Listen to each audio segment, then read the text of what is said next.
bazalwane yanibingelela futhi ngegama lika Jesu Kristu. Amen. Amen. Bazalwane sizoqhubeka sifunda izifundo nje ezibalekile. Bese sinesikhathi singafundi ngalezi zifundo zokuvangela. Ezisibonisayo bazalwane umyalezo uNkulunkulu afisa siuhambise umhlaba wonke. But namhlanje umusa kaNkulunkulu siyaqhubeka bazalwane. Osokwenza ke asincwadi Sambulo chapter 14. Sambulo chapter 14. Bazalwane sifundile abe ngifisa ukuthi bazalwane uNkulunkulu asisize. Sikhumbule konke sikufundile. Sengiyabona nje seKusambulo chapter 14. Sengikhumbula nje ngosuku lokuqala la saqala nje sasaveza ukuthi ngempela ivangeli uNkulunkulu afisa silihambise kule nsonto zokugcina yilo leli. Sangena kulona bazalwane safunda ukuthi kusho ukuthini uma esaba uNkulunkulu. Siyakhumbula bazalwane? Yes. Safunda ukuthi kusho ukuthini kumnikeza inkazimulo uNkulunkulu. Safunda ukuthi kusho ukuthini ukukhuleka kuye uNkulunkulu. Namhlanje sizofunda ngehora lakhe lokwahlulela. Let's put in verse 6 and 7. Sambulo 14 verse 6 and 7. Ngase ngibona enye ingilosi indize emkhathini wezulu. Inevangeli eliphakade. Ushumela kwabahlezi emhlabeni nakuzo zonke izizwe nemindeni nezilimi nabantu. Ihlongezo elikhulu ithi mesabeni uNkulunkulu imnike inkazimulo ukuba ikhona ukuhlela kuselifikile. Nikhuleke kuye wenza izulu nomhlaba nolwandle nemithombo yamanzi. Amen. Says bazalwane, ngicela ukubuza according to the verse. Kuthiwa yesiphi isizathu sinikeza sona ekuthiwa kumele simesaba uNkulunkulu simnike inkazimulo futhi sikhuleke kuyena. Ngoba ekutheni? Ngoba ihora lokwahlulela kwakhe selenze njani? Selifikile. Says bazalwane. Ingaba ithi liyeza noma ithi lifikile? Selifikile. Na ngifisa sibukeke bazalwane. Ukuthi isho ukuthini la mayithi ihora lokwahlulela selifikile? Do you know ukuthi ihora likaNkulunkulu lokwahlulela njalo mawufunda iBhayibheli kuloyo kuthiwa liyeza. Kodwa mawufunda la kuncwadi Sambulo chapter 14 kuthiwa selifikile. Athi ngenze sibone la aselencwadi yomshumayeli chapter 12. Umshumayeli Ecclesiastes siyibone lena. Ecclesiastes chapter 12. Let's begin bazalwane. Let's read in verse 13. Nakho kuphela kwendaba. Verse 14. Lapho sekuzwakele konke mesabeni uNkulunkulu ugcine imiyalo yakhe ngokuba lokho kungokwabantu bonke. Ngokuba uNkulunkulu uyakuyisa yonke imisebenzi ekwahlulelweni kanye nakho konke okufihliweyo noma kuhle noma kubi. Sezalwane bazalwane. La ku Ecclesiastes chapter 12 verse 14 ukwahlulela ngaba ku present, past or future. Ku future semana lo. Ngamanye amazwi ngesikhathi sika Solomon ijudgment yayise future. Kuyazwakala bazalwane? Ayisibuye uPaul asinincwadi yezenzo chapter 17.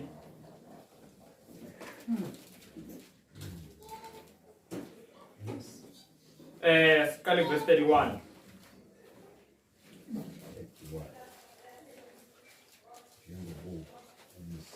Okay, mthambe asifunde verse 30 and 31. Ngokuba izikhathi zokungazi wazithalalisa uNkulunkulu. Kodwa kalokhu usememezela kubantu ukuba bonke ezindaweni zonke baphenduke. Njengokumisile usuku azakwahlulela ngalo izwe ukulunga ngomuntu ammisele lokho enika bonke ithemba ngokumvusa abafileyo. Amen. Cela ukubuza bazalwane, mawubuka uverse 31. Ngifisa silandele sonke bazalwane. Makhona ongalandela angimise ngibuye ngisheshe. Ku verse 31 ubahlulele ngabe ku present, past or future. Kuse future ngisho. So la ngesikhathi sika Paul ikwahlulela kuphi? Kuseku future. Seyibona bazalwane, but masifika kwisambulo sekephi?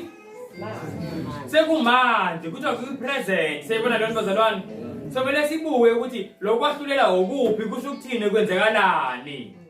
Ake sithopiseni amakhanda ethu bazalwane ngikhuleke futhi. Nkosi enothando olumangalisayo kakhulu, siyazithoba phambi kwakho ngegama likaYesu Kristu. Siyakucela Nkosi sifunde ilizwi lakho elimnandi Nkosi. Ilizwi lakho eliphilisayo. Cela Nkosi ufake ukuphila ezinhliziyweni zethu ekuphileni kwethu. Please Heavenly Father, singaphumi sifana. Uthembisile Nkosi ba ilizwi lakho ngeke libuye kuwe Nkosi lilambatha lingenzanga lento ofuna yona Nkosi liyenze. Ngiyacela Nkosi ngegama likaYesu Kristu. Umoya wakho ingcwele Nkosi usibambe sonke, siphaphame sive si-understand. Ndiyazi ba Nkosi ilizwi lakho likwazi ukusisindisa only Nkosi sil-understanda lingene enhliziyweni zethu. Please loving Father, ndikumntwana kakhulu ayikho Nkosi into endingayenza endingayithetha engasinceda basi-understand Nkosi. Ndiyacela Nkosi ungenelele kakhulu Nkosi yezulu. Nkosi ngicela uphakame usindise Nkosi, siyakudinga kakhulu especially Nkosi kwezimini zokugqibela. Please loving Father, sincede Nkosi. Cela uxolele Nkosi nezono zethu apho Nkosi singenzanga khona kakuhle, whether Nkosi ngokuthetha kwaye ngokucinga okanye ngokwenza during ilunch Nkosi. Ndiyacela Nkosi uxolele nje konke Nkosi singabantwana sinamaphutha amaninzi. Cela usixolele Nkosi yezulu ungabikho into esithayo between thina nawe Tata nothando. Ndiyacela Nkosi uqhubeke ube nathi, wehle Nkosi ube nathi ngendlela emangalisayo. Siyacela Nkosi ngegama likaYesu Kristu waseNazaretha. Amen. Bazalwane, asike sibukeni futhi. Ngesikhathi sikaSolomon, judgment, future. Ngesikhathi sikaPaul, judgment, future. Ngesikhathi la kuzoshingelwa khona umyalezo wey'ngilosi ey'ntathu, judgment, present. Seyizwani bazalwane? And lo myalezo bazalwane, i-three angels message, la yahlangana khona ngempela. La yahlangana khona ngempela first, second and third angels message kungo-1844. Kwaqala abantu bekhuluma i-first angels message iphathi yayo yokuthi uJesu yabuya. Kwenza futhi ne-second angels message ukuthi iBabylon liwile. Abantu abarejectile umyalezo ukuthi uJesu yabuya bethi kuthiwa iBabylon. Abantu abangasafuni ukuzwa ukuthi uJesu yabuya. And then finally kavena i-third angels message eyayiveza umthetho kaNkulunkulu nesabatha lakhe. Siyayizwa lento bazalwane? Eveza nokuthi uJesu seyingenile kwindawo engcwele. Uyazi uma ngene indawo engcwele yini eyibonayo? Yini esiyibonayo bazalwane? Umphongolo wesivumelano angezi. Phakathi komphongolo wesivumelano khona ini? Umthetho kaNkulunkulu. So ingilosi yesithathu the third angels message ibiza abantu ukuthi impilo zabo asibe obedient kumthetho kaNkulunkulu.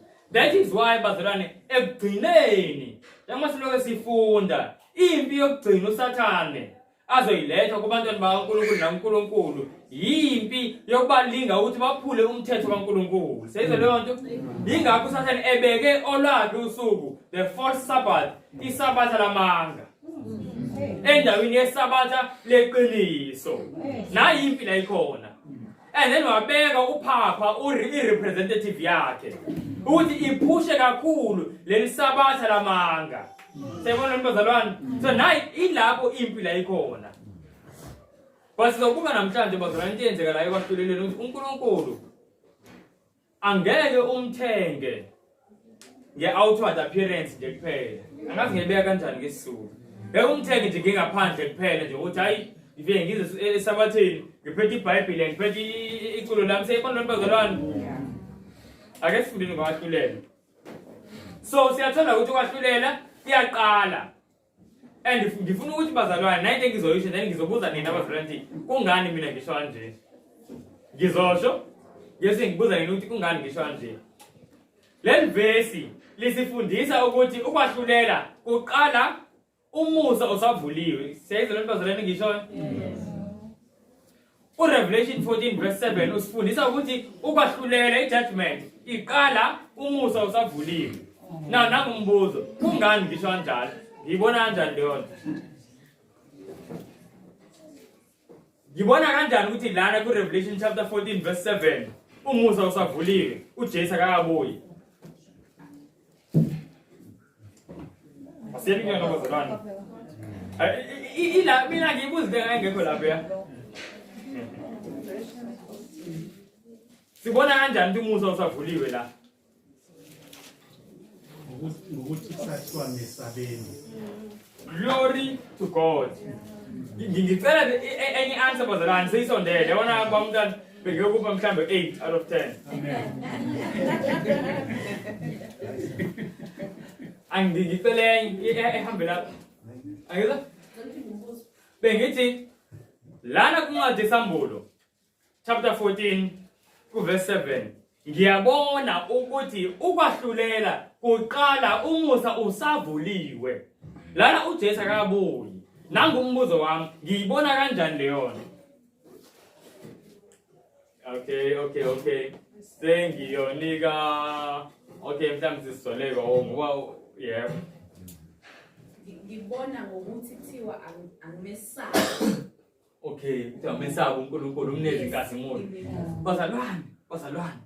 Ngicela uninike clue. Before lezi zanti seziphakeme, ngifuna uzinikeze clue. Ngifuna nithole u10. Uba umntwana sesisoleka base ku8. Nabazalwane. Lena 8 according to Revelation kuthiwa yini le? Le kunya ingilosi mayithi mesabeni uNkulunkulu umnezinkazi yini le kuthiwa yini according to this chapter. Hayi bazalwane izandla qala ningashinte ngeke. Ngiyabona umsabeni ungaphenduli namhlanje. Yini le? Ngoba ikhuluma ngale ngilosi noma ngale message ehaliswa ezizweni emhlabeni wonke. Kusho ukuthi kubantu abasaphila. Yebo kuhanjiswa kubantu abasaphila kushinyela kubantu yabona bazalwane ngikunayo bazalwane aneyofundisela. Kuthiwa ibhula ku verse 6 kuthiwa le ngilosi iphetheni bazalwane. Ivangeli phakade. Lithini ivangeli?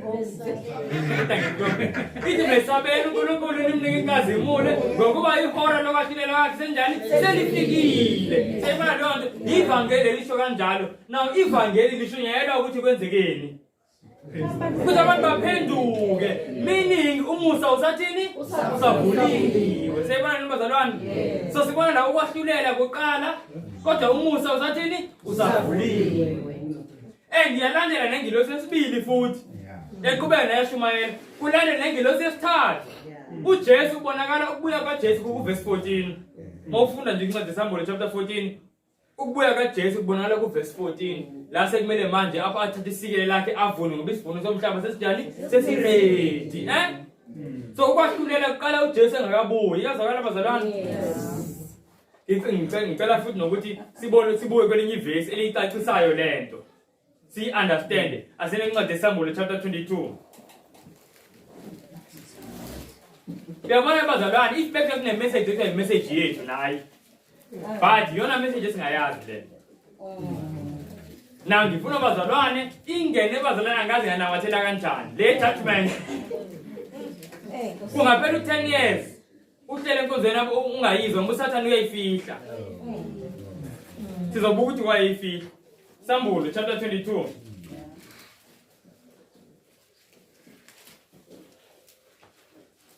Sesifikile bazalwane. Sizwe ukuthi Jesu uthini. Verse 12. Sibheka ngiyeza masinyane nomvuzo wami unami ukumnika lowo nalowo njengokomsebenzi wakhe. Okay, ngicela siqabangeni bazalwane. uJesu uthi uyeza masinyane. Uza nani? Ukunika yilowo nalowo njengokomsebenzi wakhe. uJesu mayibuya. According to this verse bazalwane, uJesu mayibuya akazanga ukuzobuka ukuthi ubani ofanele umuphi umvuzo. Emane ezobuza uba abantu imibuzo ukuthi hayi wakutheni wenza ukuthi seyibona le bazalwane. Lithi iBhayibheli yena uza manje seyiphethe umvuzo. Kodwa abantu bavuzisa according to ini imisebenzi yakhe. Okay, imisebenzi futhi kumele ayihlole nini-ke. Selizani sengibone sesisolenge sengicela ezinye bazalwane. uJesu uyeza nomvuzo. Ukunika yilowo nalowo ngokomsebenzi yakhe. Akavela nike nokubani noba umuphi umvuzo. Uthi ukalabuka ukuthi umuntu wenzeni before umnika umvuzo angithi. Unika yilowo nalowo ngokomsebenzi yakhe umvuzo. mayifika uphethe umvuzo azange akuzomakha manje ukuthi yawena bantu uze nomvuzo umbuzo wami uthi imisebenzi mele ayihlole nini ke mayingayihloli mayibuyi Eye bazalwane angicela ngikho mamso Uyihlola manje sisaphila. Yebo ngamanye amazwi impendulo ithi uyihlola phambi ukuthi abuye andisho kunjalo Mawuthisha asithi uthisha utshene izingane ukuthi zibhale test ngo Friday and then uthi ngo Monday ngiyeza futhi Monday mangifika wonke umuntu othele 80% etesting ngizomnika umvuzo othile ngomnika ireward ethile siyabona lento bazalwane ngiyobhakela i-chocolate cake kodwa le chocolate cake enempilo eyi-vegan chocolate cake engabulali siyabona lento bazalwane hey abantu bachonsa ulwimi na ngumvuzo lowo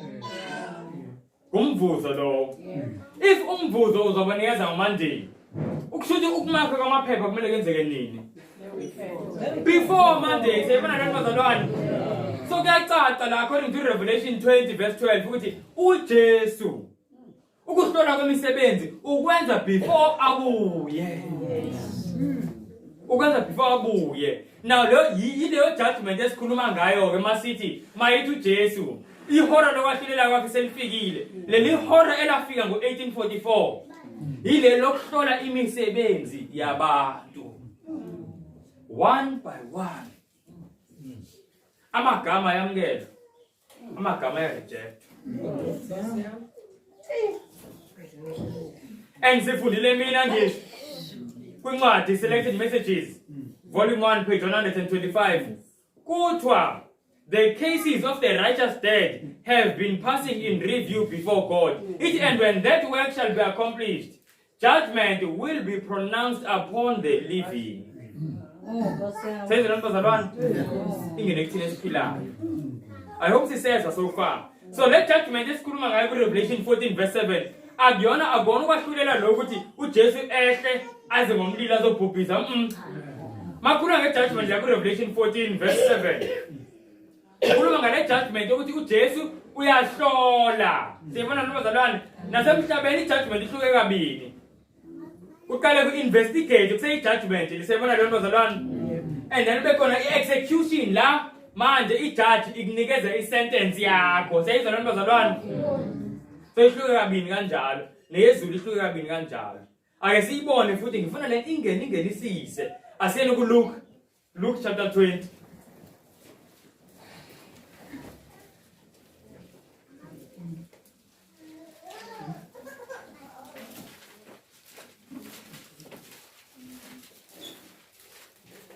Let's begin with 35, verse 35. Luke chapter 20, verse 35. abaza kuthiwa bafanele ukufinyelela kuleyo nkathi nasekuvuleni kwabafileyo kabaganwa kabindisi. Amen. Kusibambe lapho. Sele ungiphindele noma ubeka nje likhuphule nje umuntu alilizwe emncane. Bona bayizwa bazona ngalapha emuva.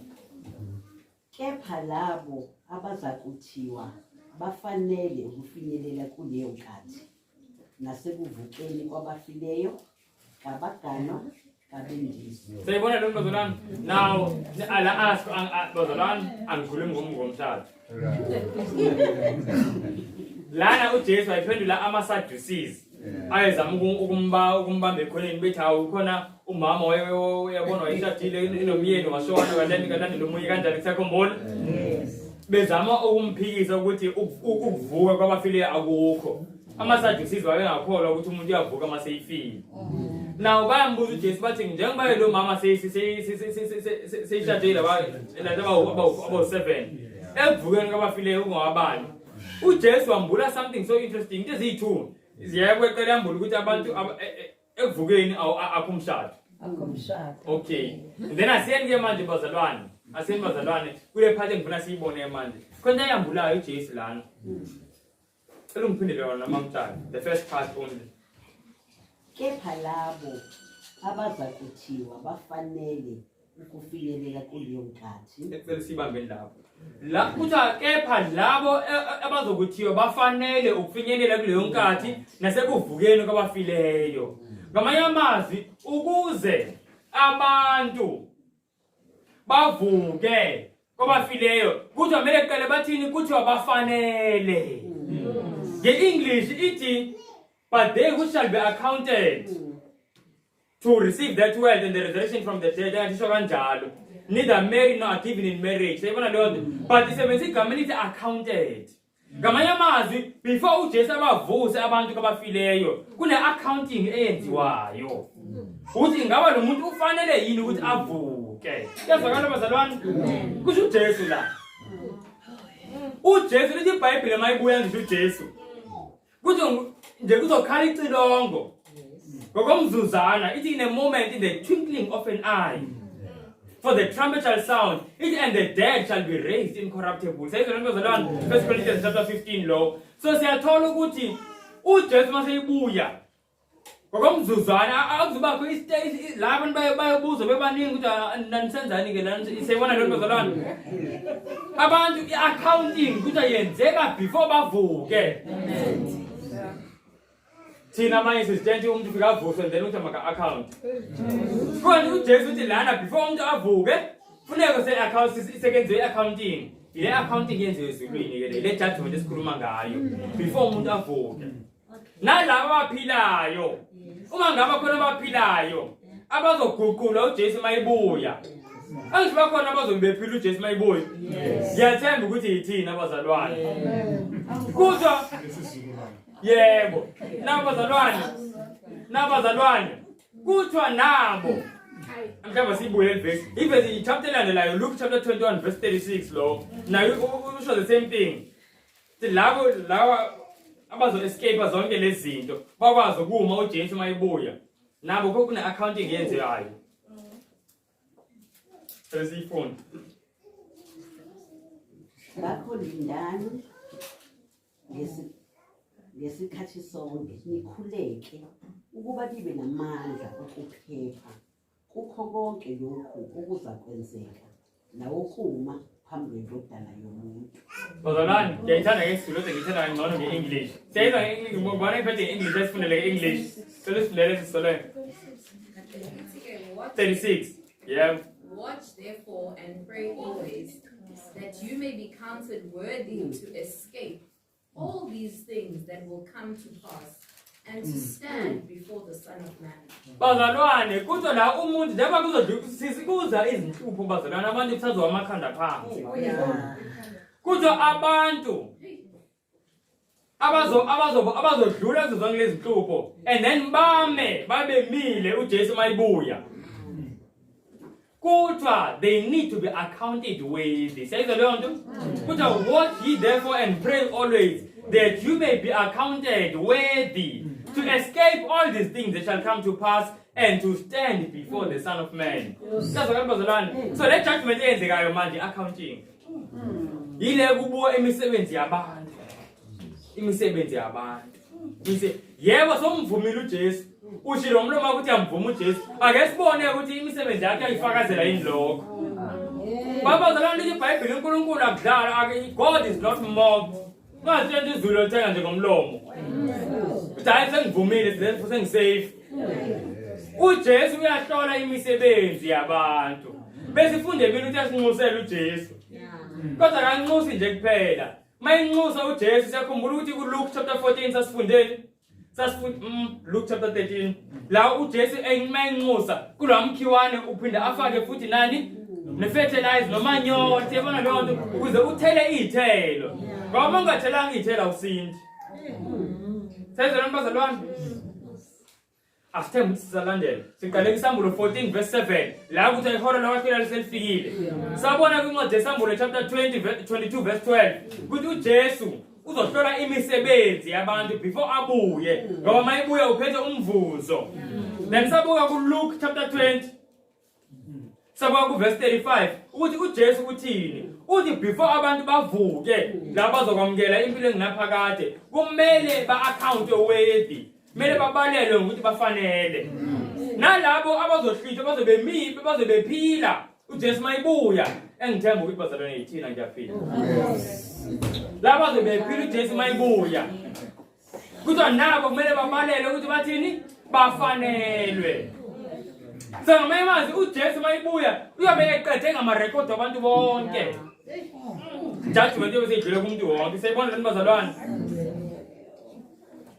now ngifuna ukubonisa something ukuthi isebenza kanjani lento kune example eyiwane ngifuna ivesa mhlawumbe sacabanga ukuthi i-judgment ingena bazalwane ngoba phela ngifike ngiyamukela uJesu and then how sekuphelela kanjalo ngicabanga ukuthi sekuphelela kanjalo kanti bazalwane uJesu yafundisa ukuthi akuphelelanga kanjalo kunento engifuna siyibona asene kuMateyu chapter 18 yabona bazalwane into efundiswa nguJesu ungaboyiphikisi ngijwayele ukuthi amazwi kaJesu bazalwane they are the end of every argument uma ukuthi siyaphikisana ngaveza nje izikhulunywa uJesu kumele awasonke sithule ayisibuye uJesu uthini ukuthi usindiso lisebenza kanjani bazalwane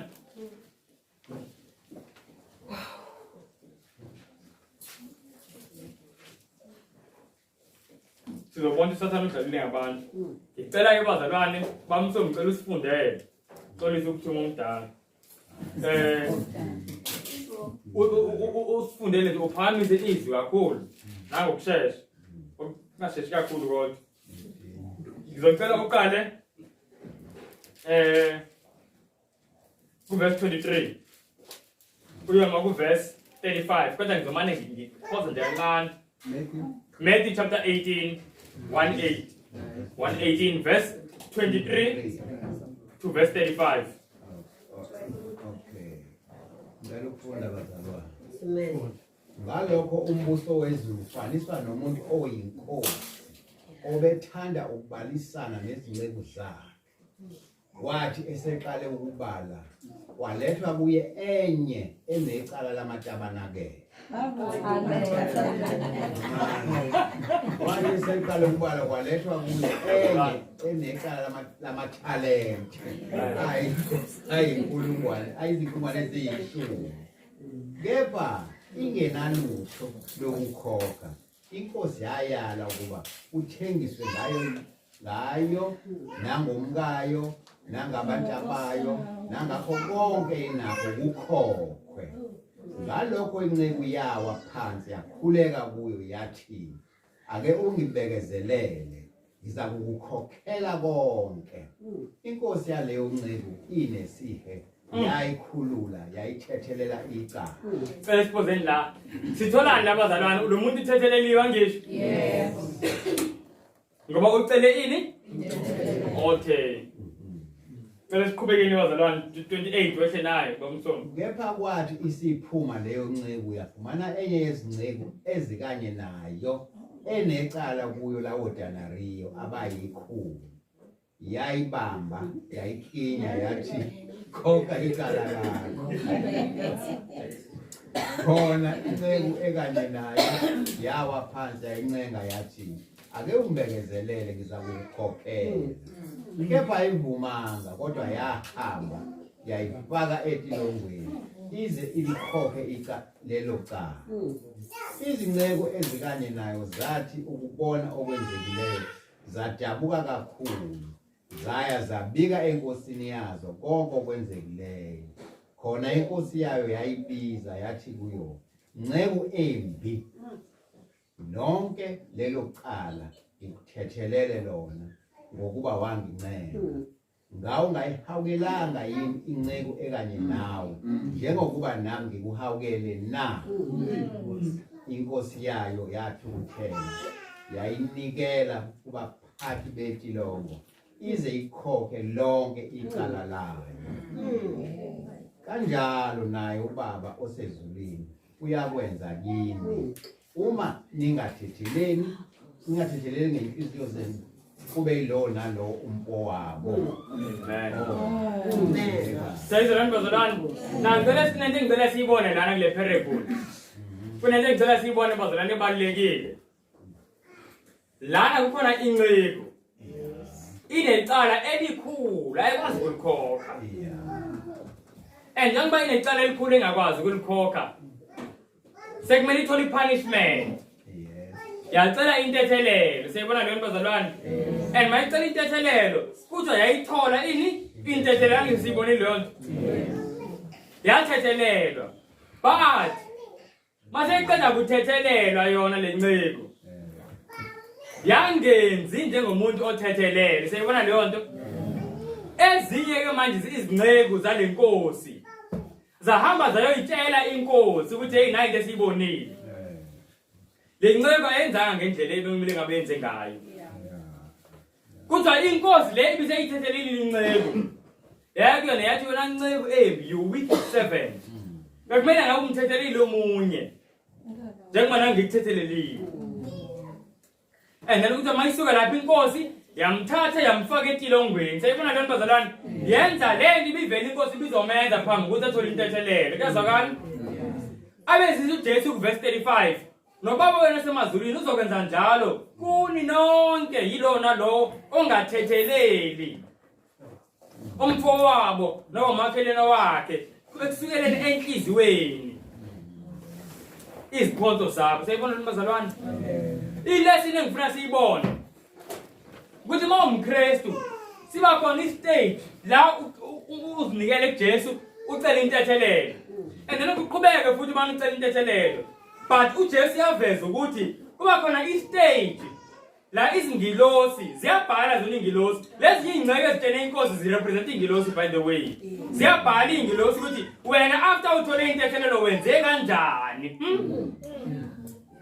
And then i-decision yokuthi leyo ntethelelo uyayigcina ihlala ikwena ngempela noma i-decision yokuthi intethelelo uNkulunkulu uyayiphuca akungeze punishment ilele ekuthini wenze kanjani after sewuthetheleliwe.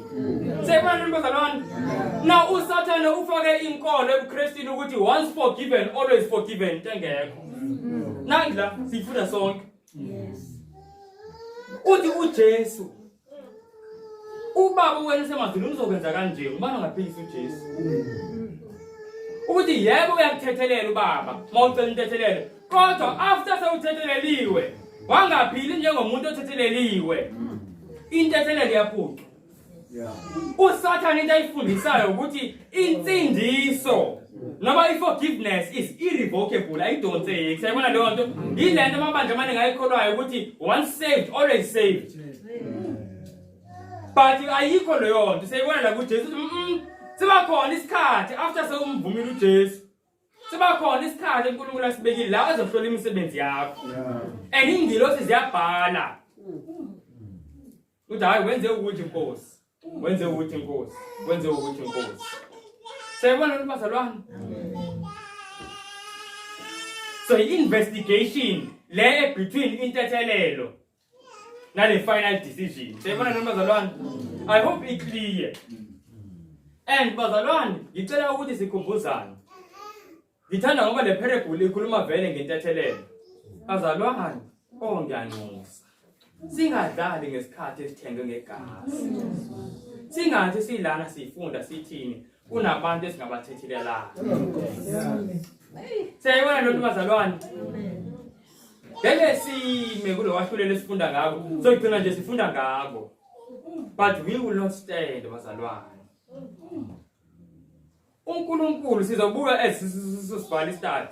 Uthi uNkulunkulu la kwahlulelo lobheka inhliziyo ufuna abantu abanenhliziyo njengeyakhe. Yeah. Inhliziyo ethethelelayo. And you know bazalwane mangithi ukubuka lo muntu into yamenza ukuthi angathetheleli ilento ukuthi wayengaboni ukuthi lingakanani icala analo. Kahle kahle yazi uma ufundisisa ivesi akasho yena ukuthi icela amthethelele. Inkosi nje inkosi ngempela ayinomusa yamthethelele. Yena uthi inkosi ngiphe isikhathi ngizokukhokhela anizwa? So yena uzitshela ukuthi mayinikezwe isikhathi egcine ekhokhile inkosi iphele bona ithi soza khokhe lo muntu. Lecala likhulu kakhulu. And bazalwane yile yonto exactly yamenza ukuthi angabi nawo umusa.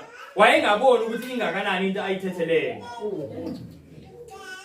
Nathi masingaboni ukuthi kungakanani ubazalwane uNkulunkulu asithethelele kona vele kulula ukuthi singabathetheleli abanye but mase ayivuleka amehlo ubuke izinto uNkulunkulu akuthethelele kuzona ukuzenza uthi uthi noma sewufutha ngaphakathi esibani ukwenza kanjani ukuthi nokuthi umoya ingcwele uvusa umcabango kodwa nawo ukwenze uNkulunkulu wakuphinda and lithi izwi kaNkulunkulu mawona uNkulunkulu sewazi ukuthi uyisono lesi sekhumbula Hebrews chapter 6 verse 6 kuthi kufana ukuthi uJesu simbethela kabusha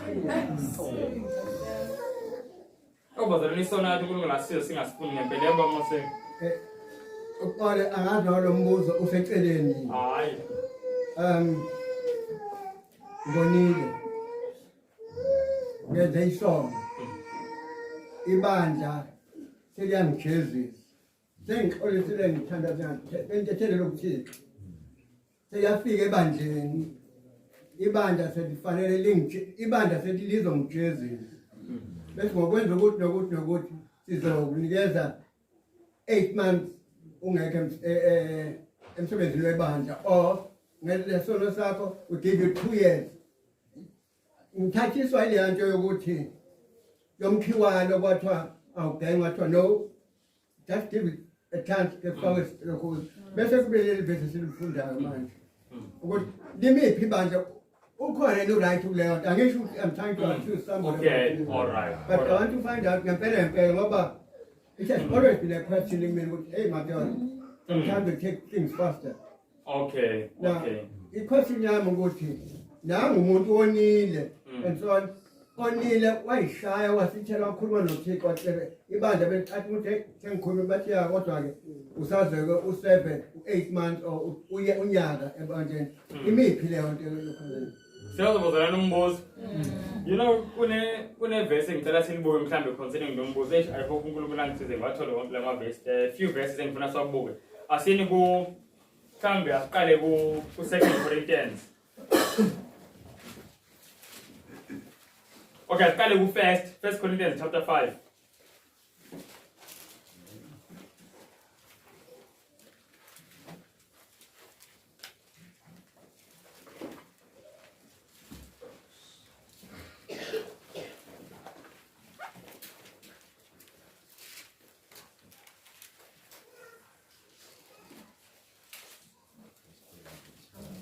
kunento bazalwane asizucazulula konke bazalwane umpostoli Paul akusho kunento esimple engifuna siyibona lana kwakune case ye fornication kodwa kwengiyona fornication nje ukuphinga okunormal kwakulento ekuthiwa incest so umuntu elala nomuntu mhlambe nengane yakhe noba nomfowabo kanjalo and la yenziwa umuntu osebandleni siyabona leyo nto ake sibukeni ke uthini umpostoli Paul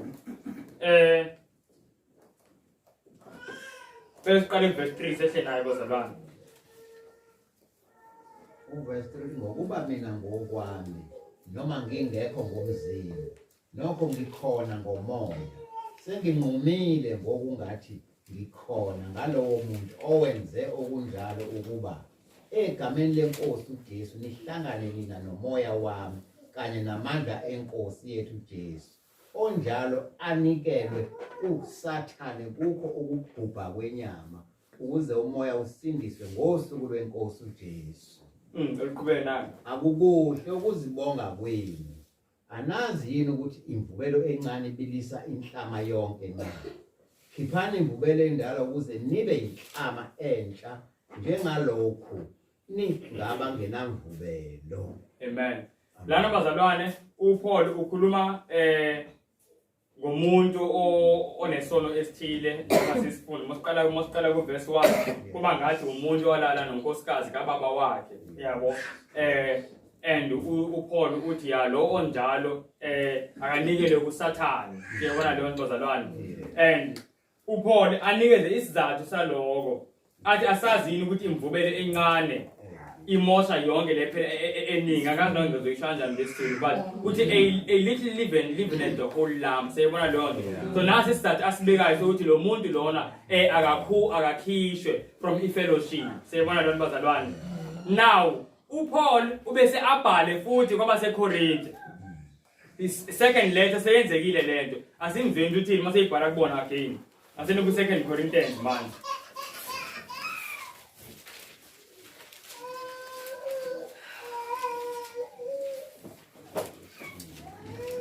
Sesifikile bazalwane. Mhla asini ku chapter 2.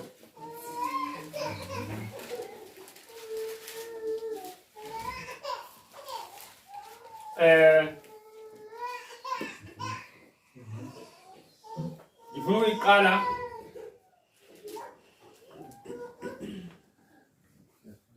ngicela siqale mhlambe ku verse 3. Sehle nayo.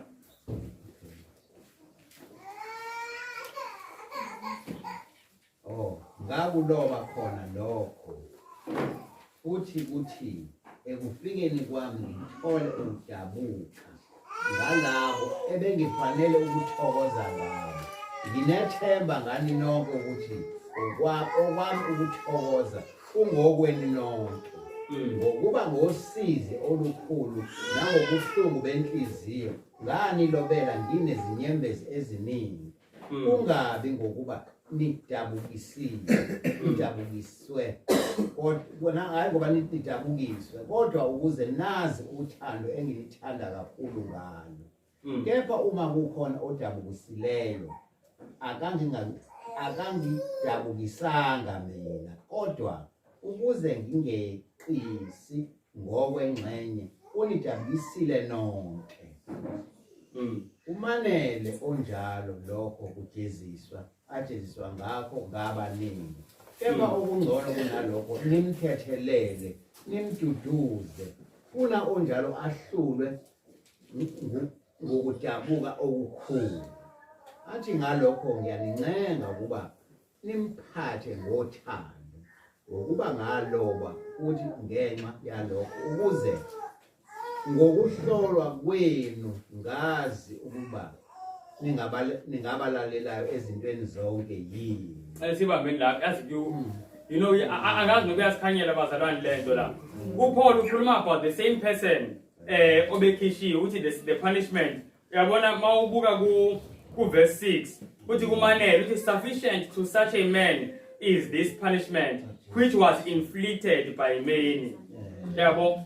And then as so that contrariwise you ought to rather forgive him and comfort him, lest perhaps such a one should be swallowed up with overmuch sorrow. Wherefore I beseech you that you would confirm your love toward him.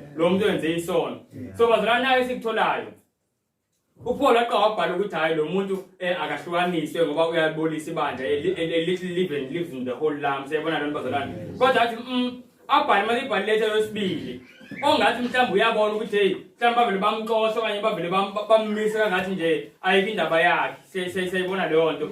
Abhali ukuthi lo muntu akathethelelwe, but not only that umboniseni nothando lwenu for yena. Abona ukuthi even though lento yenzekile lento embi lena kodwa lo muntu usenjani usathandwa. Siyayizwa lento bazalwane. Na ngizofunda I think 2 more that's a really point. Ngifuna siyibone bazalwane lento nami into engangicabanga kule ngihlupha kakhulu ngoba ziningi into ezenzakalayo and siyafisa ukwenza yonke into ngendlela right. Asiyeni ngicabanga ku Thessalonians. 1 Thessalonians mangaphosisa 1 Thessalonians. Same point.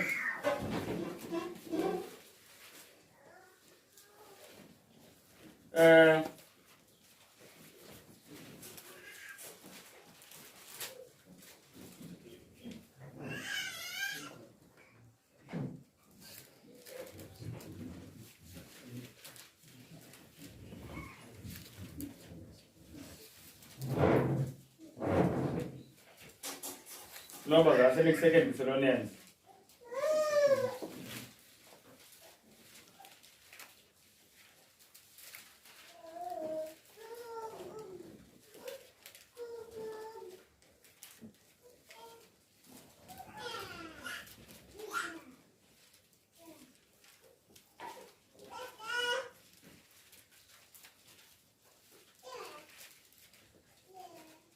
Ku 2 Thessalonians bazalwane ayesibuke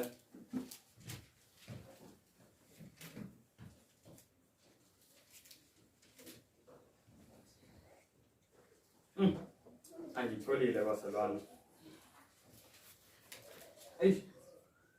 Yeah, ngiyacanga mhlawumbe ngizofila kwathola wonke lama-verse manje ngakhuluma about the same thing. Mhlawumbe aseni ku-2 Timothy yokugcina, it's fine. Aseni ku-2 Timothy. Then this one is very, very simple. Iveza nje sengithi ngifuna sibone ibalance and then ngizosho into eqeda konke. 2 Timothy chapter 3.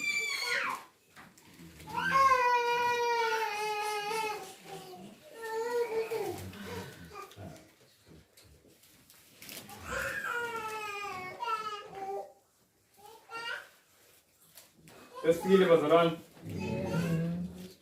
Okay. Asifundeni verse 5 kusesheni.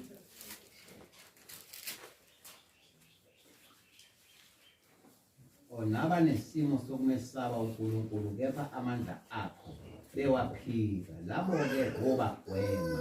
Sayizalwane bazalwane.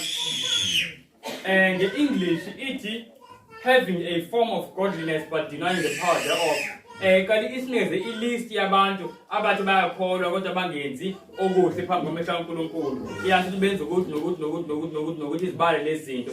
And then ithi from such turn away, isho kanjalo nge-English. Sayizalwane bazalwane.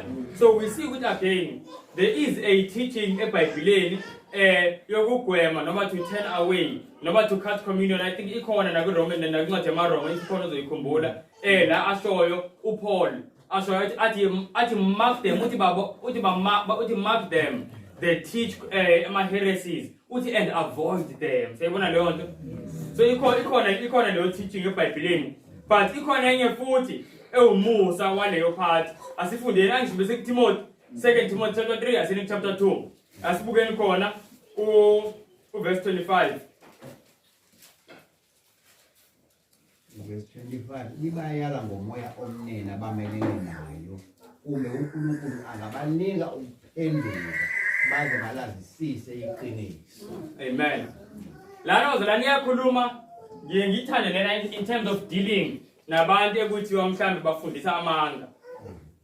Kuthiwa ekugcineni ibandla umsebenzi walo ukuthi umuntu mase ebonakala ukuthi ufundisa into engalungile kumele lim-avoid noma yabo limkhathe from ukuthi akhuluma afundise.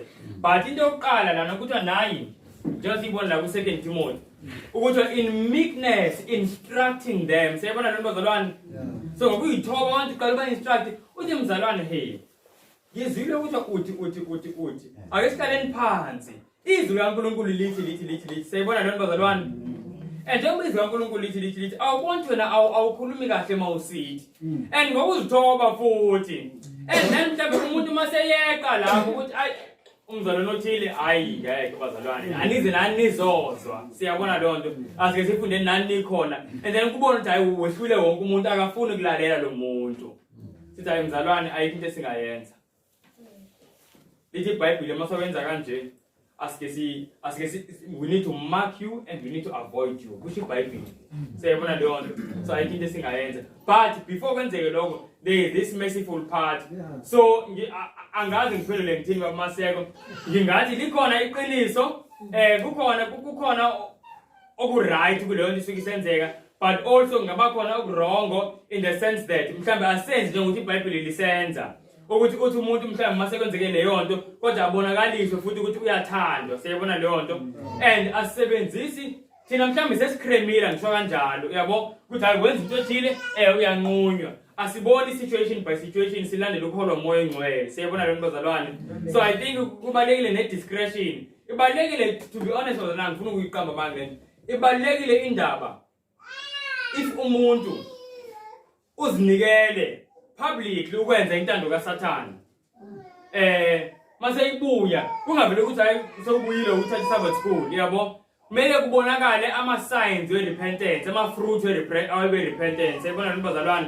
Lest lo muntu kanje hayi uzaziqhubekela nje nempilo yakhe endala nabantu manje bagcine belimala abahlali abazohlala bebelelele yena ngoba lo muntu lo uqhubeka nempilo endala. Kanti kumele kubaleke ukuthi sibone the fruit of repentance ukuthi ngaba ngempela yini ushile. Yes yangiyazazi seyikhulekile sesivumile isono wathola into ethelele but we need to see the fruit of repentance ukuthi ngempela I have they repented and then they can labor publicly. Akusho ukuthi umuntu angayenza ama-Bible study by the way lana kukhulunywa nge-public labor la uthi uzoma phambi kwabantu kanje angazi nasiyayibona into bazalwane. So ya bengithi angiveze nje lo masayidi ayi-2 bese ngiyishiye bazalwane kunina ukuthi umuntu njengoba khona abadala makwenzeka into kanjena ucela umoya oyingcwele using these verses namanye ya engive ngawakhohlwa ukuthi uNkulunkulu akuguide ukuthi what do you do in a particular situation, wenzani lana.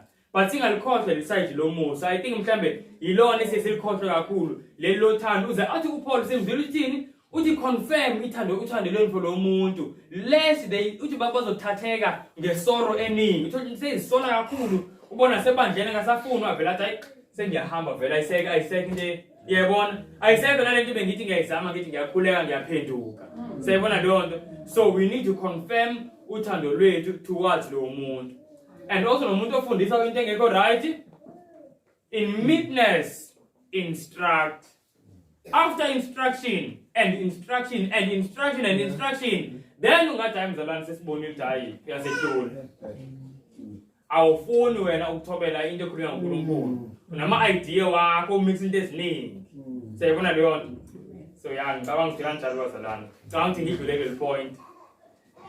Belibalekile. Siyabuya bazalwane indaba ye-judgment ngifuna uyivala. Sesifundile ukuthi kune-judgment eqalayo before Jesu abuye. And sifuna ukuthi le judgment yi-investigative judgment.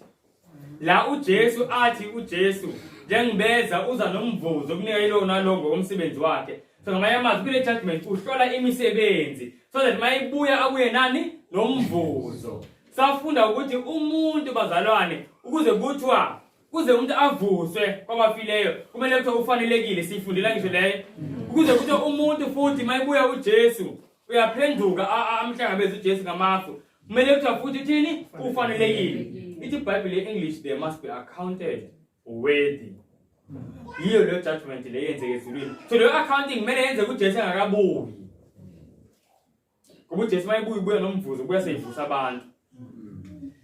Then sabuka uMatthew 18 osibonisa ukuthi lento isebenza kanjani kahle kahle. Uthi mangikhuleka oye mangiguquka uNkulunkulu ngempela uyangithethelela. Siyibona leyo nto. But kuyeza isikhathi la azobuka uNkulunkulu ukuthi ngiphile kanjani after sengithethelelisa. Izo lento bazalwane. Beyibona iyafana bese ifunde emini esikwi-sanctuary ukuthi kukhona ama daily service. La abantu bathethelele bese bakhona i-service yokugcina once a year. La kuthiwa umuntu ongazisoli Leviticus 23 verse 29 ukuthi umuntu ongazisolanga ngesono oye umuntu ongazisoli uyanqunywa from isizwe. Meaning lo suku lokugcina kubhekwa ukuthi le ntethelelo benobezoyicela zonke lezi zinsuku ingaba ngempela ebefuna intethelelo ngempela yini na. Ingaba ushintile from lento ebeyenza noma nje bedala nje ngezimvu nje. Sithe igazi nje. Sithe igazi nje mahali. Seyizona bazalwane. So injani investigative judgment lo Jesu ayiveza ngayo. And ngithe lama sevens enkosi representing ingilosi ngoba so masesifunda mhlambe not next week. But masesifunda again ngayo investigative judgment siqhubeka nayo sizobona ukuthi abantu abarekhoda ezincwadini zezulu izenzo zethu ukuthi ngenzeni nini kanjani ibithini inhloso yami ingilosi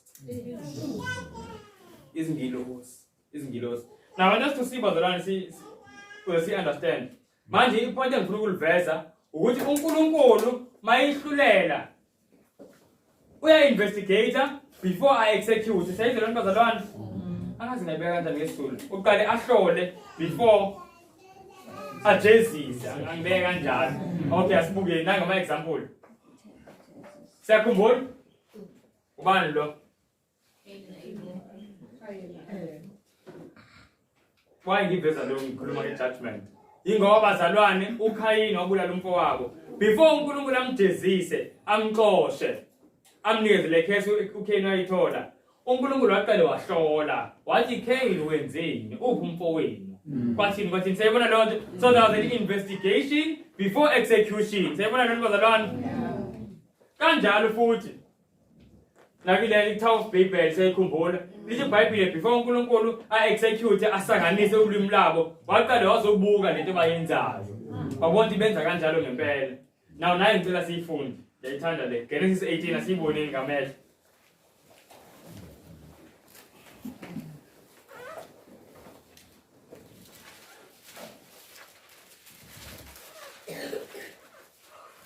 uNkulunkulu lisebenza kanje. Investigate before execute. Bekungasiza nathi njengabazalwane bebe singasifani noNkulunkulu lesithi ubaba wethu. Phambi kokuthi nginqume ngento, ngiqale ngiyihlole bazalwane uma ngaba uNkulunkulu owazi yonke into ehlolisisa yena. Thina vele sithi oh lo utheki awukambuzi nokumbuza. Awukatholi ukuthi kahle kahle udaba belunjani. Bekutheni uze kwenze ukuthi. Sewuvele wanquma. You know the maningi ama relationships bazalwane amosho nje ile yona. Yeah.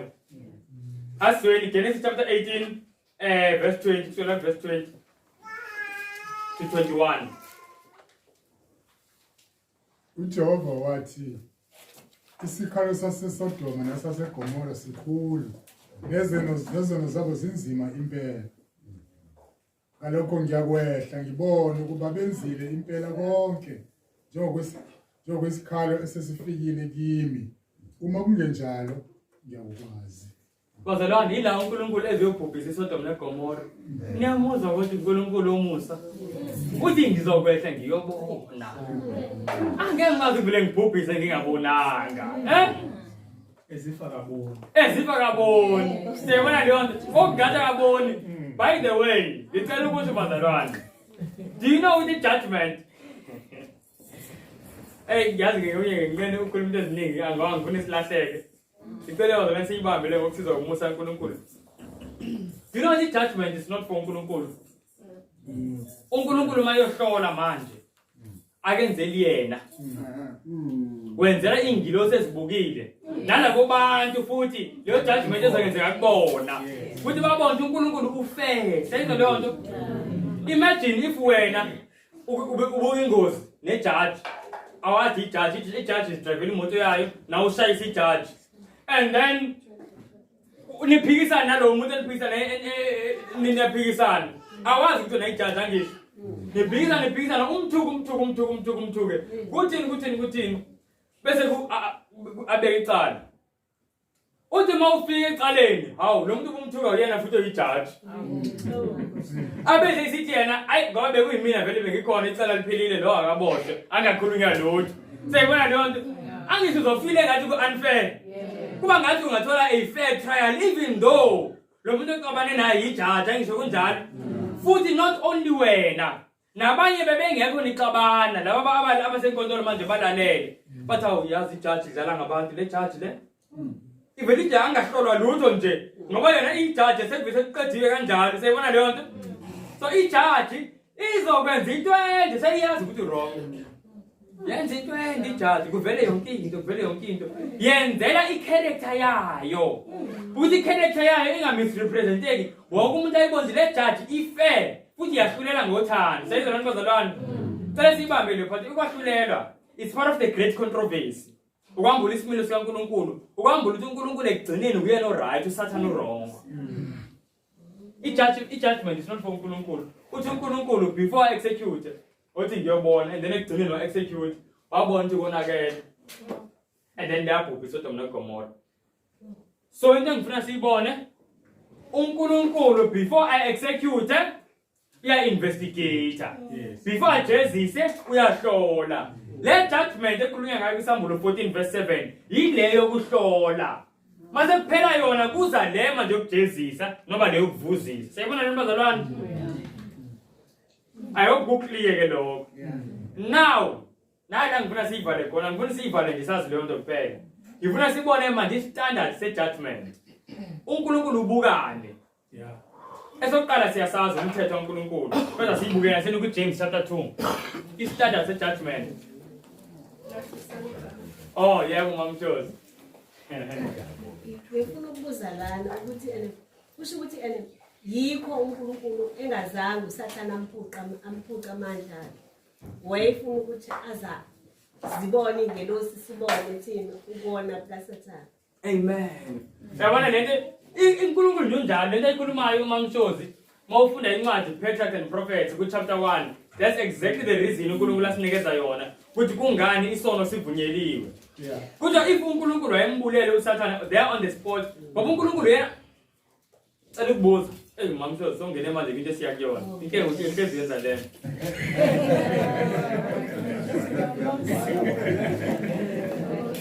Siyazi isikhathi umsaka Mamshozi uthi ngizomane manje.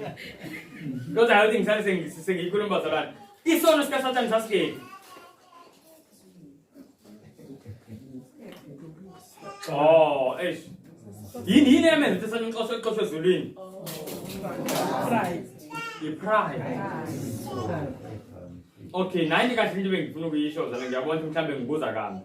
Isono sikaSathane sasenhliziyweni lithi iBhayibhile makhuluya ngoSathane ewile ku-Isaiah 14 kusukela verse 12. Ithi, how art thou fallen from heaven, O Lucifer, son of the morning? How art thou cut down to the ground, which didst weaken the nations? And then ithi impendulo, for thou hast said in thine heart, uthe enhliziyweni yakho. Siyabona nani bazalwane? So le nto ayisenhliziyweni yakhe uSathane. So izingilosi zasingasiboni isono sikaSathane sasisenhliziyweni. uNkulunkulu kuphela ayibona ukuthi uSathane urongo ngale ndlela kangaka futhi. So if uNkulunkulu wayembhubhisile uSathane, ingilosi zazingaqhubeka zimkhonza uNkulunkulu yebo. Kodwa zazomkhonza manje not out of love but out of fear. Kodwa uNkulunkulu mongathi wavusa nje encane ongayizwisisi kahle uvela kubhubhisa. Thina waseza kade singasabuza lutho. Siyabona leyo nto and iZulu lizoyeka kuba indawo yothando. Sekuyindawo nje yefiye manje. And uNkulunkulu ayengafisi kube njalo. Indlela uNkulunkulu ayithanda ngayo le ndaba ye-service of love. Wancamela uNkulunkulu ukuthi kuqhubeke lempi iminyaka emingaka imagine. Iminyaka emingaka. Lempi iqhubeka. So that ingilosi sibone kahle imicabango kaSathane. And izingilosi wena uJesu lengesiphambanweni zabona kahle uSathane wavela uSathane ukuthi ubani. Abantu sekusele ukuthi bambone uSathane ngempela ukuthi ubani sekuyithini. Ithini esingaboni isimane sizwana naye isimane senza lezi zinto azifisayo uSathane. Kunjalo vele. You know, hey, bazalwane angifuna ukulingeka ngiyene kuleyo part. Ngifuna siqede nje le siqede.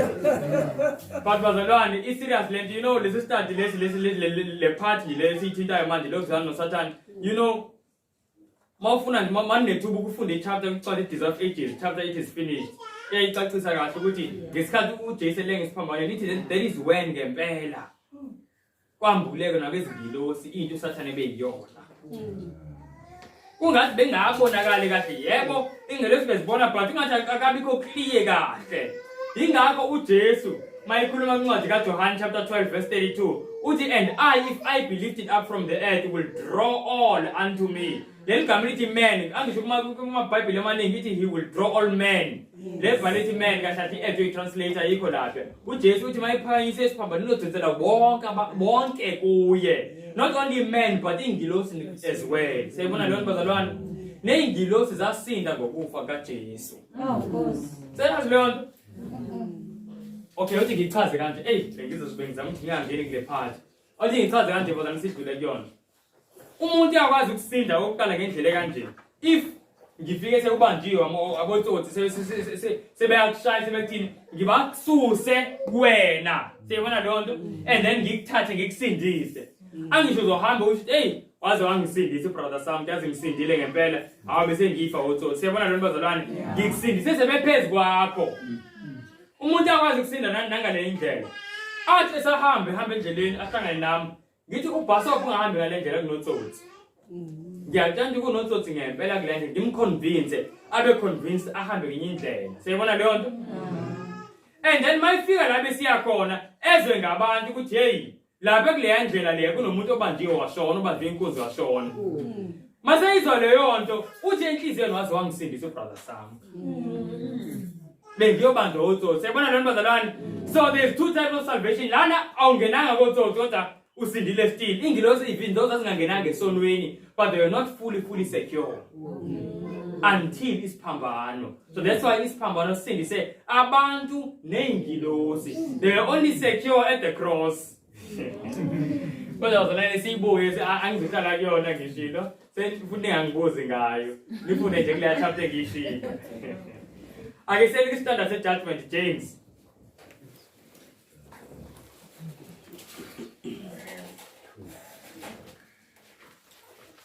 Bazalwane. Le study lesi ngiyacela lesi judgment. The reason why ngingavezanga maningi ama-quotation oko-great controversy akhuluma nge-judgment. Ngifisa bazalwane sikwazi ukufundisa abantu abangakawazi o-great controversy. Kwa bazalwane usathane uyayifihla le kune-judgment yenzeke ezulwini manje. And bazalwane, do you know why uyayifihla? Do you know ukuthi umuntu ozazi ukuthi ku-exam time akafani nomuntu ozitshela kwi-class time? Do you know ukuthi uma ufuna ukufelisa ingane kumele uyenze during exam time izitshela ukuthi hayi iclass nje elinormal. Eclassini elinormal ubona izingane azibikho serious. Ize ingabhali nama-note ithi hayi hayi ngiyathola intokozo. Izidlalele. Sikhona isikhathi sokuthi abhale ukuthi uyazidlalela. Ngoba kuyena useklasini class time. So manje thina siku-exam time. But usathana akafisi siyazi leyo nto. Ufuna sizitshela ukuthi sikwi-class time. And uyazi ukuthi bazalwane abantu bakuloma situation angafani ababehave ngendlela efanayo vele. Lo oku-exam uba serious. Ngikhumbula hey bazalwane kuma-exam uba serious ngisho umuntu ohluphayo. Abazathi yabona lona umuntu ohluphayo eklasini. Umbona lapha uthule cwaka. Usathane bazalwane umhlaba wonke umdukisile. Umuntu uzithetha kwi-class time while we're in exam time manje. Exam mode manje bazalwane. And cela ubuza amathuba akho okuphasa ubhale exam ukuthi uzitshela it's just a normal class exercise. Mangakanani amathuba akho ukuthi uphase? Ama-class exercise uwabhala ungaqedi nokwaqeda ngiqedi la hlahla le kanye ngiqedele ekhaya. And awazi sekwi-exam. Sathana ngafuna abantu bayazi le nto. Standard of judgment, James chapter 2. Ayisifundeni bazalwane verse 12. Uthi sowahlulelwa ngani? What is the standard of judgment?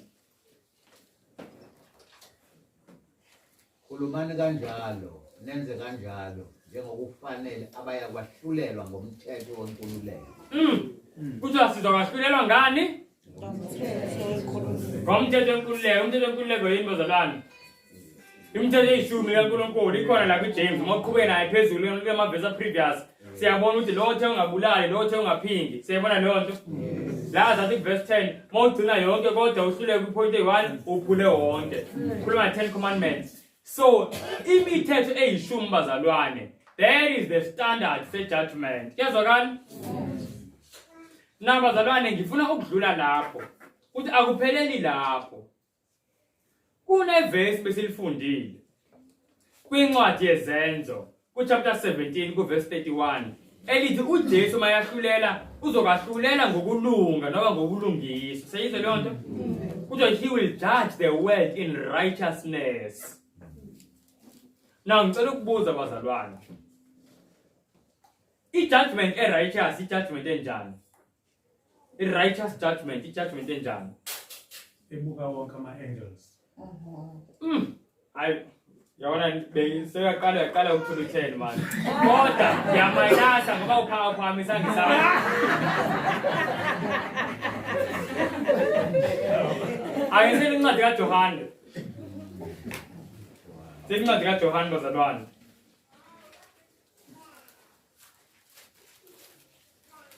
John chapter 7.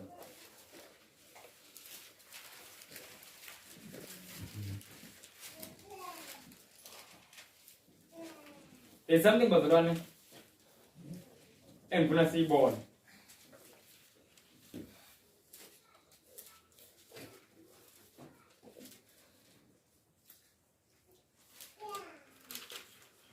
Ngicela sifunde verse 24.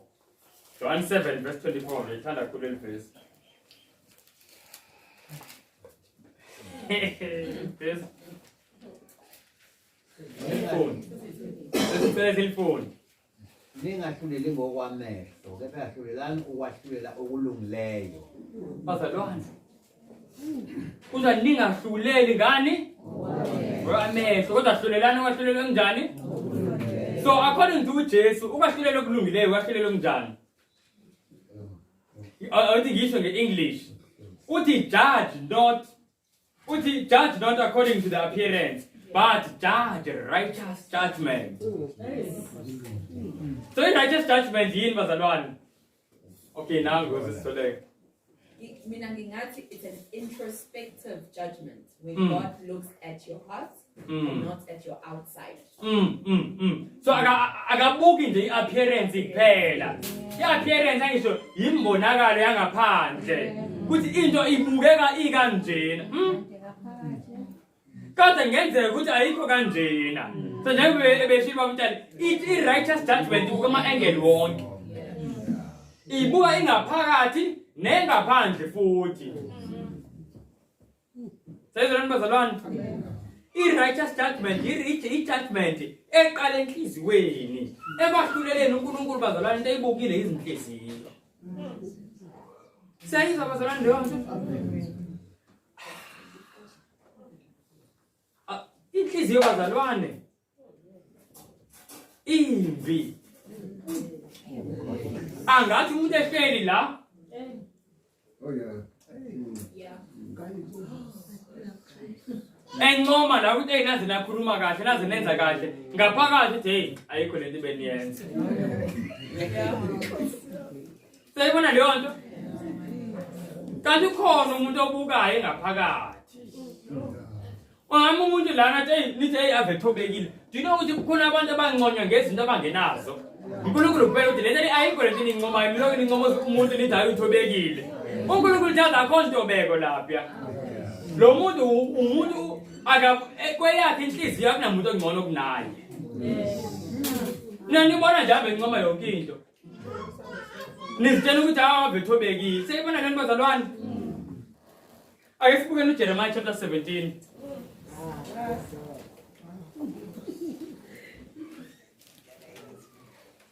Bengicela bazalwane ngempela.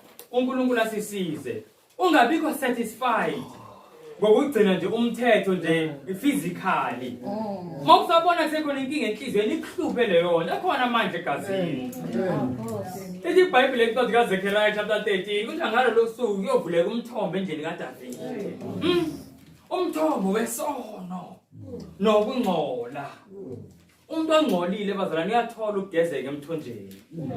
But manje umuntu ongcolile ozitshela uklina angekasizakala. No umuntu osatisfied ngoba uklina bangaphandle. Ake sibukeni bazalwane ngempela. Sizovala, siyavala manje isikhathi sisishiyile. Ngicela sibukeni Jeremiah chapter 17 verse 9 no 10. Inhliziyo iyakhohlisa ngaphezu kwakho konke futhi imbi. Ubani ungayazi? Mina Jehova ngivivinya inhliziyo, ngihlola izinso ukuba nginike kube yilowo nalowo njengezindlela zakhe, njengezithelo zezenzo zakhe. Amen. Siyayizwa nani bazalwane? Kuqale kuthi inhliziyo yimbi. Abeke ukuthi uNkulunkulu uyangithusa ke verse 10. Athi lento embi iyona engiyivivinyayo mina. Siyamthola verse 10. Uthi mina ngihlola inhliziyo. Ngiyona into engiyihlolayo engifuna lento engiqeda kunitshela ukuthi yimbi kunazo zonke izinto. Iyona engifuna ukubona kuyona ubungcwele. Siyayizwa bazalwane? Umuntu uyilento eyicabangayo. Ithi iBhayibheli kwincwadi yeZaga chapter 4 verse 23. Ithi bazalwane. Ithi for out of the heart are the issues of life. Yebo. Yes.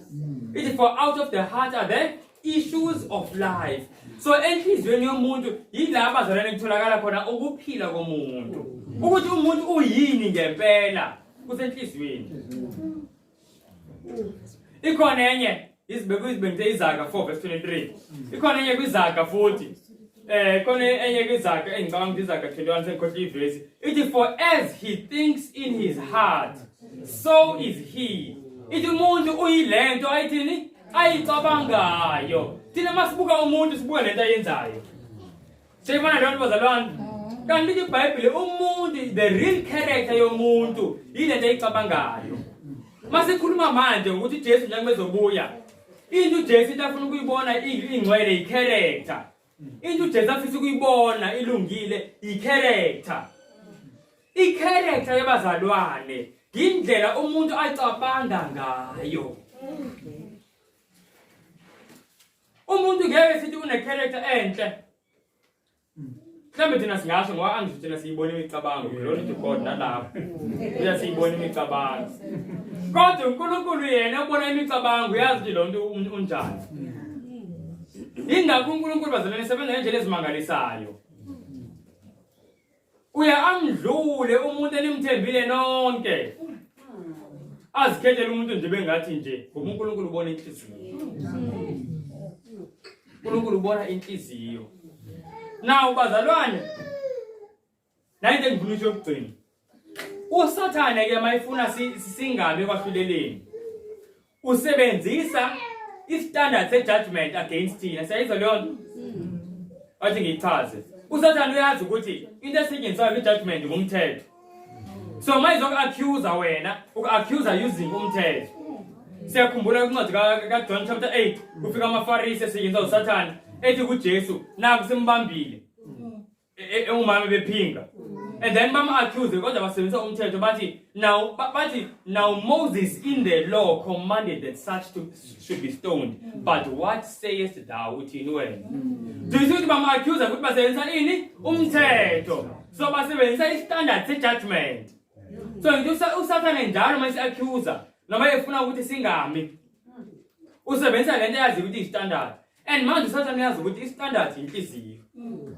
So uSathane into ezoyenza bazalwane kuthina sonke nayo into kumele simthembele kuyona. Kuze singabambeki sizwe ngumusa kaJesu. Since istandard se-judgment kuyinhliziyo, uSathane if akakwazi ukwenza, if akakwazi ukuvimba mhlambe ukuthi wenze okubi, uzokwenza uSathane ukuthi ulobe ucabanga okubi. Siyabona leyo nto?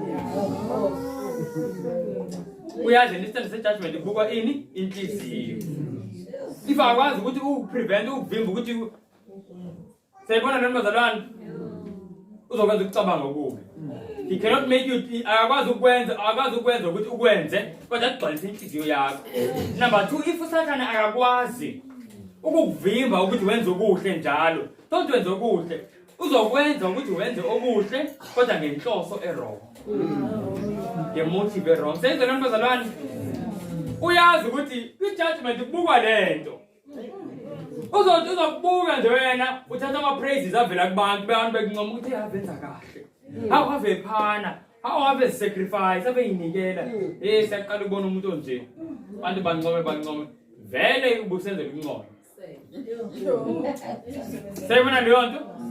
Vele ubusenzela ukuthi nokuthi. So bazalane, into ekumele siyibheke kakhulu kunawo konke ukuthi uNkulunkulu asisize ngayo inhliziyo. uNkulunkulu ingilosi uyaziphenyela inhliziyo zethu ukuze zilobe, so that eze kujudge righteously. Ithe ivesi kuZenzo 17:30-31. Kuthiwe uJesu is going to judge the world in righteousness. So not only in appearance, in righteousness, meaning ubuka ama-angel wonke. Asisize ke bazalwane uNkulunkulu ngempela inhliziyo zethu. uSathane uyazi ukuthi into yamenza ukuthi akhishwe ezulwini iziyo. Sayizwa nani bazalwane? Ngicela ukubuza. Asithi ngiyafunda. angazi ngizothi kephi. Zeziphi izikole bazana zala around. Immense. Emenza singifunde emenza umntana. Asile menzi kade ngihlupha kodwa ngixoxa. Kade ngihlupha kodwa ngixoxa. Kodwa ngelinye ilanga ngizomxoxa izihlalo zasemenzi ngihambe nazo. Ayinona imenza ayikho right. Ethi ngenza mhlawumbe nge-university ngoba khona nama-student union. Asithi mhlawumbe ngifunde UKZN ngihlupha ngingaxoxa babe bengikhulumela abantu kuthini ngingaxoxa. Yabona leyo nto? Ngibe ngixoxa izihlalo za-UKZN ngihambe nazo. Ngalolo langa ngibe ngixoxe immediately ukuthi siyahlukana hayi ke la ezihlalweni khohlwayo awusenandawo ngixoxe. Naw nangibuze ngobuzayo. Mawukuthi mina sengiyazi ukuthi mina into engixoxile umuntu oyihlalo. Kade ngenza ezinye izinto ngingaxoxa. Kodwa ngithe ngisotshontsha izihlalo ngaxoxa. Mangifuna ukwenza omunye umuntu axoxe bazalwane lapha eKZN, yini ekumele ngimenze ayenze? Mele ngingamoshi isikhathi ngezinye izinto. Mele ngimenze athini? Antshontshe izihlalo. Ngoba ngiyazi ezihlalweni alikhulumi icala. Ukhishwa manje. Naw usathane bazalwane waxoshwa ezulwini ngenxa yenhliziyo engcolile. Mawucabanga ukuthi yini kazoyenza so that singangeni izulu. Uzongcolisa inhliziyo zethu. Uzobabuka nje abantu besabatheni. Kucula usuku lonke kushona ilanga. Inhliziyo zimnyama odawa bami labo. Abantu bami labo bonke. Kucula nje abantu bami baculela uJesu kodwa abantu bami. Sathi abantu bazalwane. So inhliziyo, the heart. The heart. That's why bazalwane, the new covenant promise. uNkulunkulu into afuna ukuyenza bazalwane ukuloba umthetho wakhe enhliziyweni zethu. Ake siceleni bazalwane izinsuku zonke ayilana kuthela. uNkulunkulu asize sifane naye. Kungihluphe yini abanye bethu umuntu uze afune ukukhulekelwa mase iphindile. Kungamhluphi ukuthi uloke ubuka umuntu mhlambe ngomkhalelo. Siyibona leyo nto. Mele ukuhluphi ukuthi kunento engcolile enhliziyweni. Mawuloku ubuya umakhelane vele umcasikele umuntu umbukile ungamazi. Ujayi ubese sothi mase niqabene naye ukhuluma amazwi omama ukuthi ebazalwane yazi ngikhulume into embi lapha. Lento yaqala enhliziyweni ngafanele uqale ukukhulekisa enhliziyweni. So zanele ile uNkulunkulu engibona ufisa siyibone manje. Ukuthi bazalwane sikhuluma nge-character development. Sikhuluma bazalwane ngezimilo ezifana nezikaJesu. Kusho ukuthi kumele sicabange njengoJesu. Imicabango esiyibona nje imicabango ayifani nekaJesu. Sisabe bazalwane sikhale nezinyembezi sicela uNkulunkulu asize. uNkulunkulu ave esizana mayibona ukuthi uyalicela usizo wangempela bazalwane. Ave esizana mayibona futhi uthembele kuyena ngempela. uNkulunkulu asize bazalwane ngempela. Ngempela ungabikho umuntu ozobambelela kumaqobo. Kwinzondo. Kwijealousy, kwipride bazalwane senhliziyweni. Nokuthanda ukubuka okusenhliziyweni. Lapho umuntu asifunda nge-dress reform, manje izibukile esibukweni ngizoya enkonzweni. Ithini motive njengoba ngigqoka? Ingaba ngigqokela inkazimulo kaNkulunkulu yini? Sayifunda into yenkazimulo kaNkulunkulu bazalwane. Ngiyaninxusa. Lethu uNkulunkulu bazalwane akayikhuluma into engeke yenzeke. uNkulunkulu mathi ubuka inhliziyo, ubuka inhliziyo. You know, Ellen White khona labhala khona. uNkulunkulu sembonisa uEllen White executive judgment. La uNkulunkulu executive judgment. Uthi and I saw. Uthi naye uthi naye into awayibona eyadukisa abantu abaningi. Uthi I saw that many people presumed too much on the mercy of God. Uthi abantu abaningi akazi bethu ukupresume ukuthini ngesizulu. Kodwa bawucabangela kakhulu umusa kaNkulunkulu. Benze izinto ezirong baqhubeka nerong no wrong belokhu bethi hawu umusa bade balahlwa. uNkulunkulu sembonisa manje into enze ukuthi abantu abaningi balahlwe. Ake sicele bazalwane kuJesu sizithathela akhona amandla. Akhona amandla okusiza sonke. Sonke sidinga usizo. Sonke sidinga usizo bazalwane asize ngempela uNkulunkulu. Before sikhuleka angazi noma mhlambe isandla leso. Yebo. Brother Samka, early this year, when was by beholding shall you become changed. So when we behold, we become changed. Mobuga i-TV, izinto ezi-TV zizokushintsha vele yakho ube yilezo zinto. Now usathane by beholding uyawazi ukuthi beholder izinto ezingazona ezaNkulunkulu ukuze kuquka ingqondo nenhliziyo ibe yilezo zinto lezo. So we do not behold God's word, but we still expect to be changed. So si beholder, for example, nge-TV, ngoba likhona iverse elithi nena you cannot look at evil with your eyes. Amehlo kaNkulunkulu awazi ukubuka into embi, angizayibona. So the more ubuka ama-programs i-TV ezangoma, it changes your perspective of what God says in His Word about those things. The more ubuka ama music video, it changes the perspective. Maybe God is too overpowering. Again, give cleavage because I'm beholding this thing and I'm watching it. Now, bengifuna uku-add nje into eyodwa lapha kwi-judgment. Ukuthi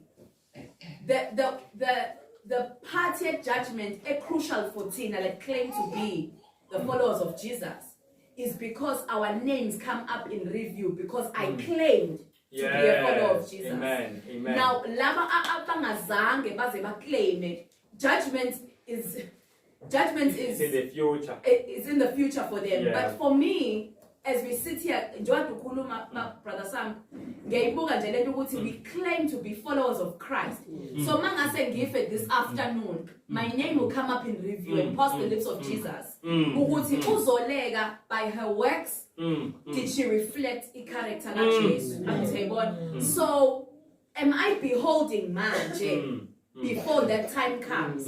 Because when my name comes up in review, Christ needs to see His character in my name and in my works that I have done. Amen. Bazalwane, ngiyanxusa ngempela bazalwane ngomusa kaNkulunkulu. Ukuthi bazalwane thina siyabonana kodwa yabona ngenzeka ukuthi ekubonaneni kwethu siyakhohlisana. Siyayibona leyo nto. Siyapretendelana. uNkulunkulu ubuka inhliziyo. Manje uNkulunkulu ubone kufanele namhlanje asifundise. Ukuthi ekwahluleleni into ayibukile njengoba ukwahlulele sisifunde ukuthi koqalile very soon kungena kuma cases wethu siphila okwenzeka manje kuthina sonke ingilosi ziyabhala every work and every thought and every motive inhloso yaleyo nto yenzile ukuthi uyenzeleni noma uqeda kuyenza wathi konke nje lokho kuyalotshwa.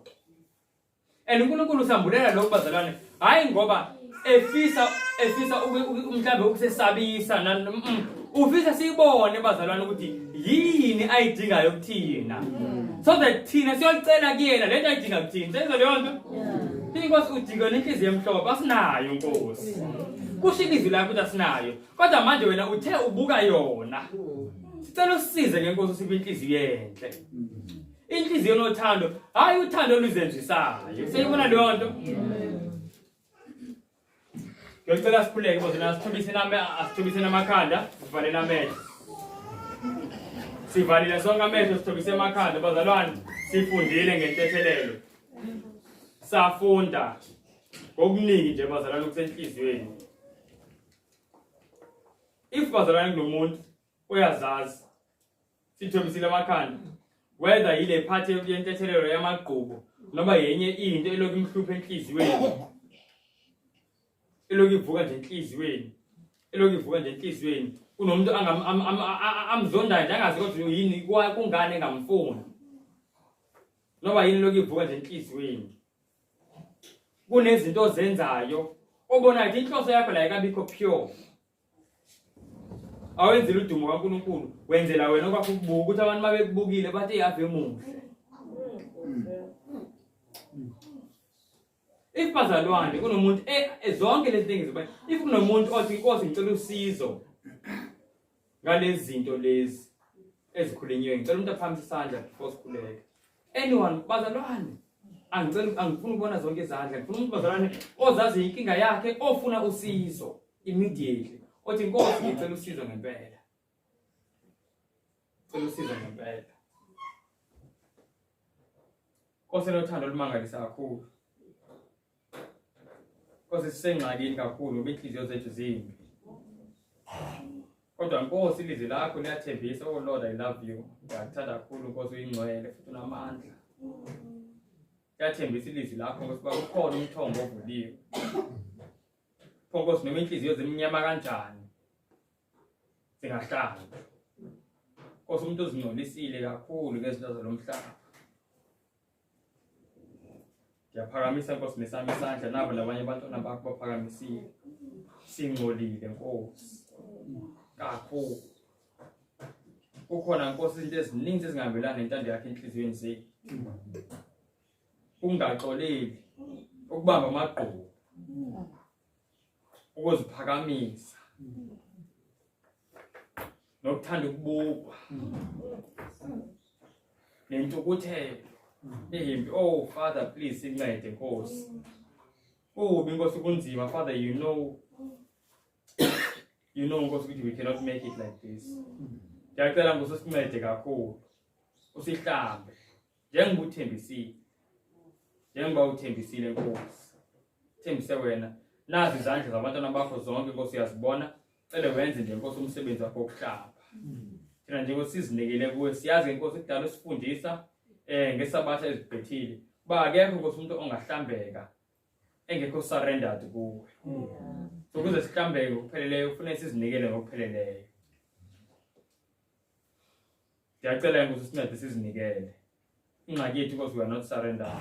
Kukhona izinto esazibambile emacaleni, even though sizazi basi wrong. Please Father help us.